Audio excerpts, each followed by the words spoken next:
Salam sejahtera Malaysia, selamat pagi tuan-tuan dan puan-puan yang dihormati sekalian. Sangat gembira hari ini kita dapat hantar anak pergi sekolah kan. Ini adalah kegembiraan seorang ayah lah apabila masih sihat dan dapat hantar anak pergi sekolah. Okey, tuan-tuan dan puan-puan yang dihormati sekalian, ramai orang sekarang ini tengah sibuk cakap isu Rafizi lah kan, isu PKR, isu Pakatan Harapan.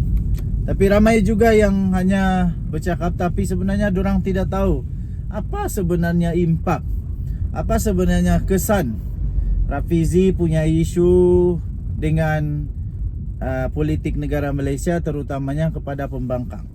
Jadi inilah saya mau kongsi pada hari ini ulasan secara profesional dan mendalam tentang impak pengunduran Rafizi terhadap pihak pembangkang, terutamanya Perikatan Nasional dan lain-lain blok yang disebut anti kerajaan.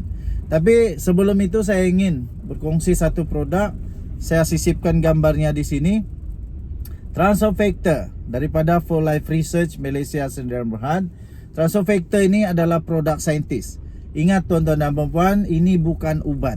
Ini bukan ubat, bukan herba, bukan hanya suplemen.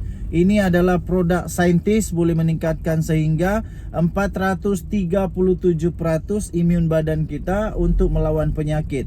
Jadi yang menyembuhkan penyakit adalah imun badan, bukan transofactor, bukan ubat hospital, bukan itu yang menyembuhkan badan.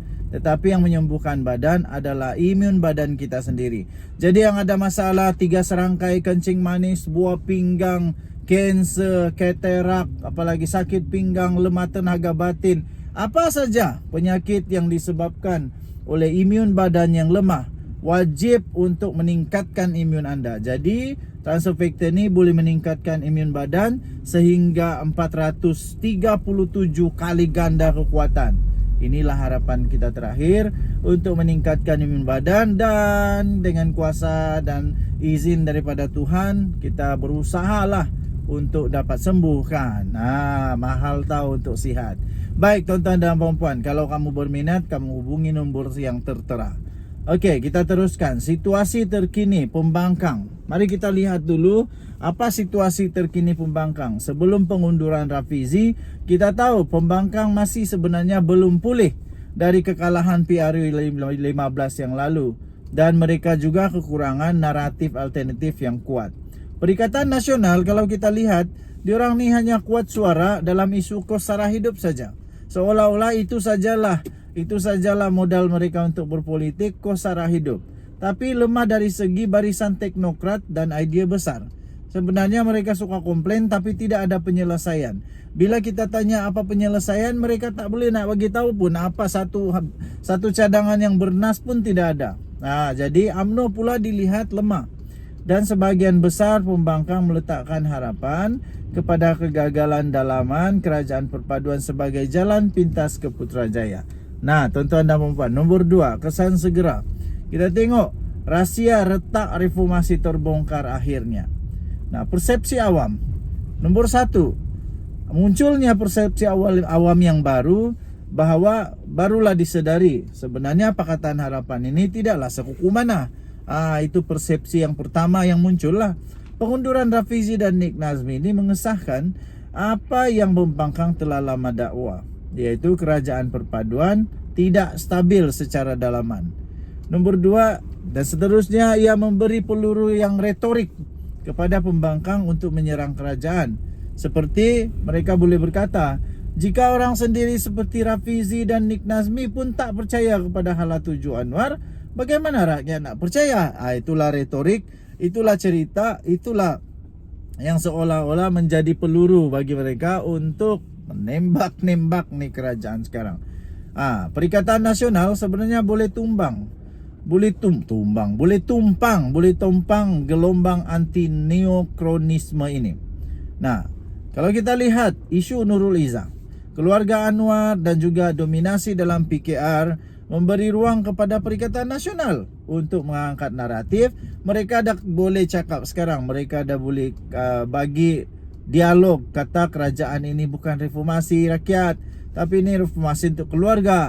Boleh dah macam tu. Mereka sudah ada senjata ini. Namun pembangkang perlu bijak. Pembangkang perlu bijak. Jika berlebih-lebihan menyerang pribadi, ia boleh backfire jika Rafizi kembali secara mengejut. Nombor 3, kita lihat ya peluang-peluang strategik untuk Perikatan Nasional dan pembangkang. Kalau kita lihat peluang strategik yang mereka boleh gunakan seperti gunakan keretakan dalam PH sebagai bukti kegagalan gabungan ini. Mereka juga bolehkan ambil peluang ini untuk tawan semula golongan profesional dan teknokrat. Kemudian apalagi yang paling mengejutkan, mereka boleh mengambil peluang ini untuk merekrut Rafizi atau penyokongnya. Wow, ini yang paling mendebarkan ini, yaitu kalau Rafizi tiba-tiba masuk PAS, masuk Perikatan Nasional, masuk Bersatu, memang sungguh mengejutkan dan bahaya bagi Anwar Ibrahim. Contoh peluang yang saya berikan, jika Rafizi tidak bersama dalam Pakatan Harapan dalam PRU 16 nanti dan bertanding atas tiket bebas atau NGO, pengundi progresif mungkin akan tolak Pakatan Harapan, lalu memberi kelebihan kepada pembangkang di kerusi marginal. Ini yang bikin terkejut kan. Seterusnya, kelemahan pembangkang dalam mengambil peluang. Walaupun pembangkang sebenarnya mendapat ammunition atau imunisi politik, mereka masih ada kelemahan. Nombor 1, mereka tiada pengganti Rafizi dalam pembangkang. Tiada tokoh yang sebanding dari segi teknikal, ekonomi, integriti atau idealisme. Nombor 2, isu dalaman Perikatan Nasional sendiri iaitu PAS Bersatu. Masing-masing masih berdepan dengan konflik kepimpinan dan tiada dasar jangka panjang diorang. Cakap je lebih. Jadi ada risiko. Risikonya pembangkang dilihat hanya pandai menangguk air keruh, tapi gagal pula memberi tawaran sebenar kepada rakyat. Ini masalah dia.